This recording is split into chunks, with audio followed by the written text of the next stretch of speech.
Well, hello there. Welcome to the rambling Andrew-centric episode of TechteamGB.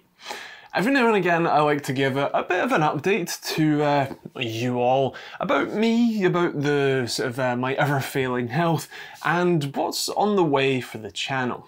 And unfortunately for me, this time I've got even more news to share. Some of it is it's bad. It's pretty bad. And some of it is more neutral, even verging on positive. So let's dive straight in with the worst part, which is that I now have ulcerative colitis. For those of you who are regulars on my weekly live streams, this won't be much of a surprise to you, but not everyone is free to join us 8 PM UK time on a Thursday night. Plug. So yeah, long story short, I basically started passing blood in my stool in like mid-April, I think. That got worse over the course of a couple of months. I think it was about 2, as I was kind of passed around various doctors. Then I basically got permanent diarrhea too, which was great. I kind of stopped functioning for a bit there. Kind of unsurprising since I was both losing blood and water at kind of an impressive rate. Anyway, I finally had what's called a flexible sigmoidoscopy, a camera up the rear, and they found that my entire large intestine, or my colon, was inflamed to the point that it was making itself bleed. Not ideal, yeah. So I was put on a course of steroids, not that kind, which was frankly wonderful, because being anti-inflammatory steroids, all of my inflammation pain went away. My back pain, my joint pain, hell, even my eye pain, which I currently can't really see out of my left eye, it's bad again, so sorry if I make any mistakes reading this, because I can barely read it. That went away, and frankly, I didn't miss it.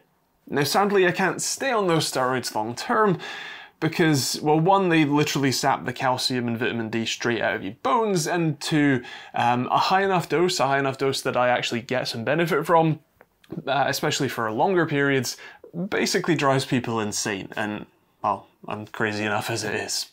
As of writing this, I'm actually going in for another camera test, this time the full colonoscopy, which I am getting knocked out for, so that they can see the extent of the inflammation to know what to do next and what to do long term. Because the drug that they gave me, mesalazine, if you're interested, which are these little weird sachets of granules that I have to swallow every morning, they aren't working anywhere near well enough. So we'll see what the long-term plan ends up being, but there's a very good likelihood that I'll be put on immunosuppressants.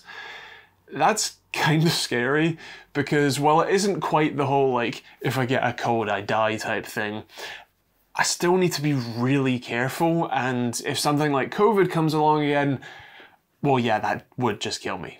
That's kind of a scary concept, but I can't live like I am now long term, so it's not really a choice that I have.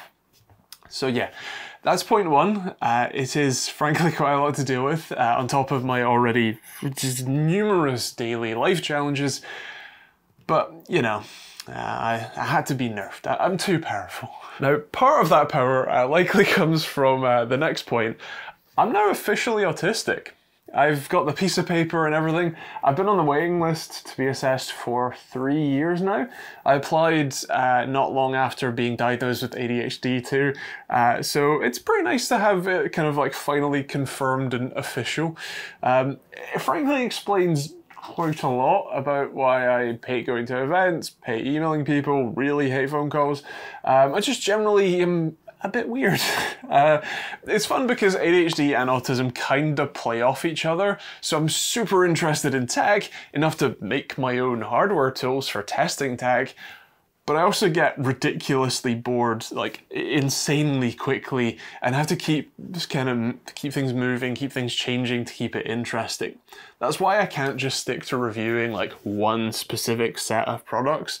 Like, I can't only review monitors because I will get bored so quickly, but, you know, I kind of move things around so that it's still interesting enough to, you know, make my own tools and all that sort of stuff.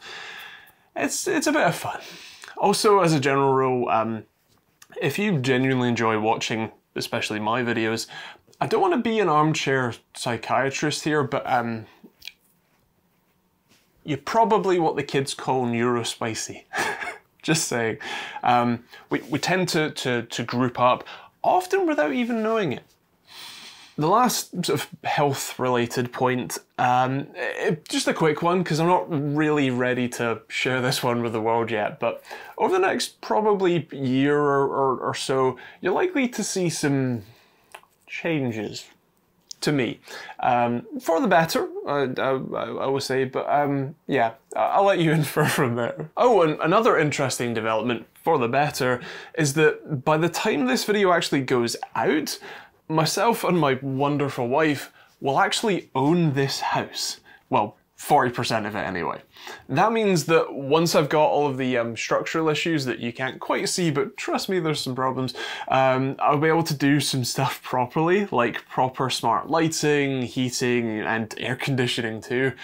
And I'm really excited to actually own my own house for once. Anyway, on the tech side of things, I think the biggest two things coming from me are the new latency tool, which I'm hoping to have a sort of launch video on pretty soon, and the new expert response time tool. As a bit of a brief description, the new version of the latency tool has some pretty major improvements to the microphone amplifier. The noise level dropped dramatically with these improvements, meaning you can actually increase the gain more as well. And actually, speaking of gain increases, that's new too. It has an auto gain switcher for the microphone. So for audio testing, like speakers and headphones, you can make it more sensitive, but then for click testing, it's less sensitive, you're less likely to accidentally trigger it. There's also going to be a header that you can just swap a jumper between to make it 3-pole or 4-pole microphones, which is pretty cool. The biggest difference by far though is actually, besides no longer needing the accident-prone seed microcontroller board by designing my own setup for the actual microcontroller chip, the SAMD21, is the 3-pin input. 2 of the 3 pins are the same, but the extra one is obviously the one that's new. Basically, instead of needing to supply a voltage in, which it still has the option to do, this gives a voltage out. So along with some aluminium foil tape, you can use the banana plug that will come included with the kit and the crocodile clip to attach to the tape to be able to tap your keyboard or mouse buttons so that the board knows when it's pressed rather than waiting for the board to hear when you tap it. It's a fair bit more accurate. Anyway, that should be available pretty soon. I'm just waiting on some parts to be delivered. As for the response time tool, this one is a fair bit away from actually being ready. My aim for this is to make it a more professional, like close to lab grade tool, and I'm using an external analog to digital converter for more accurate data and much more data as well. I'm using a massive and real fancy photodiode from Thor Labs, and I'm putting a lot of effort into getting it right.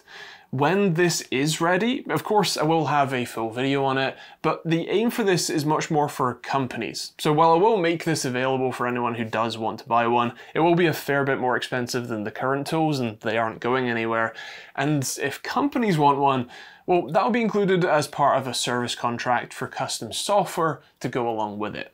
At least that's the plan anyway. So yeah, that's kind of what's new. I mean, I'm sure that I could talk at length. In fact, we do on the live streams, but as a hopefully relatively concise look at why I'm now even more ill and disabled than I already was, what's sort of new in the tech world for me, I suppose, or what's coming from me, yeah, that's what's new. Feel free to leave some comments in the comments down below if you fancy. If you do want to join us on those live streams, like I said, every Thursday night at 8 PM UK time. And yeah, otherwise, thanks for watching. Thanks for almost certainly being a subscriber. And yeah, I'll see you on the next video.